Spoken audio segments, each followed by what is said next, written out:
مولانا مفتی راشد محمود رضوی صاحب ایک سوال ہوا حضرت ابو بکر صدیق رضی اللہ تعالیٰ عنہ کو کہتے کہ انہوں کو خطا نہیں ہو سکتی اس معاملے، جس پہ مفتی راشد محمود رضوی صاحب یہ فرماتے ہیں کہ آپ کوئی شخص یہ کہے کہ ابو بکر صدیق کا موقع مغرب اور خطا تھا تو وہ گمراہ بے دین ایسا شخص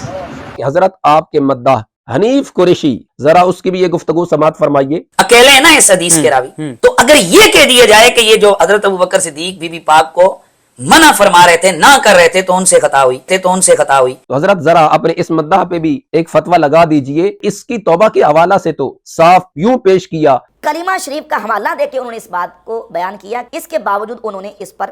توبہ کی۔ ایک بیان میں 3 موقف بدلے۔ پہلے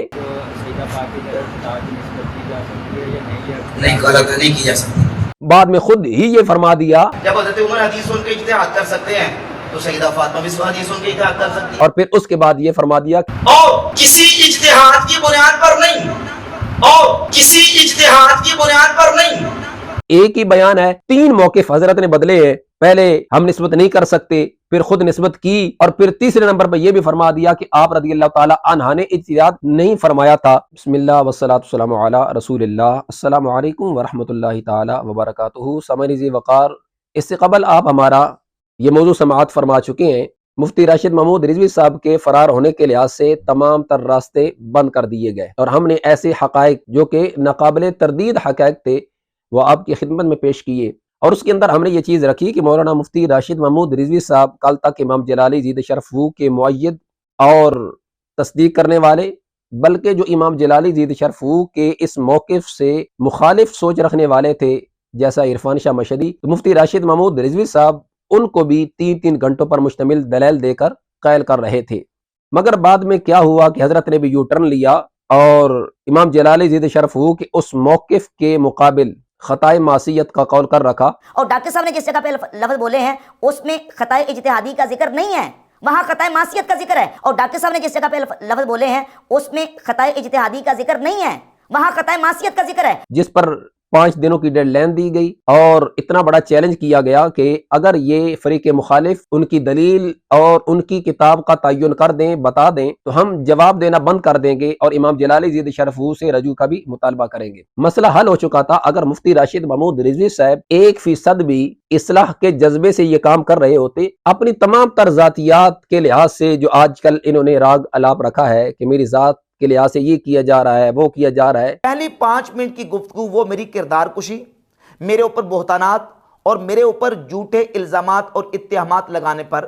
5 منٹ لگا دیے۔ اس کو پس پشت رکھتے اور فریق مخالف ان کی دلیل اور ان کی کتاب کا تعین کرتے اور اپنے ایک کلپ ریکارڈ کروا دیتے، وہ چیلنج پورا ہو جاتا۔ تو مفتی ڈاکٹر زاہد محمود نعمانی صاحب زید شرف نے جو ان کو چیلنج کے دوران اپنی طرف سے جن جن چیزوں کا اظہار کیا تھا وہ بھی آج پوری ہو چکی ہوتی۔ خیر، آپ کی خدمت میں ہم نے یہ عرض کرنا ہے، مفتی راشد محمود رضوی صاحب کی تحقیق پہ آپ ایک نظر دوڑائیے گا، اور آج ہم نے آپ کی خدمت میں یہ چیز رکھنی ہے کہ حضرت کی تحقیق کو بھی ایک نظر آپ دیکھیں۔ خطائے اجتہادی کے حوالہ سے امام جلالی زید شرف قول کریں تو معاذ اللہ ان کا یہ قول قابل مواخذہ ہے، قابل گرفت ہے، جس پر مزید پھر راشد محمود رضوی صاحب کے جو مداح لوگ ہیں، پنڈی گروپ، معاذ اللہ ان کے نزدیک یہ گستاخی ہے۔ وہی پنڈی گروپ اگر خود خطائے معصیت کا قول کر دے، اور اسی طرح مفتی راشد محمود رضوی صاحب بھی اگر خطائے معصیت کا قول کر دیں، اور ڈاکٹر صاحب نے جس جگہ پہ لفظ بولے ہیں اس میں خطائے اجتہادی کا ذکر نہیں ہے، وہاں خطائے معصیت کا ذکر ہے، اس میں خطائے اجتہادی کا ذکر نہیں ہے،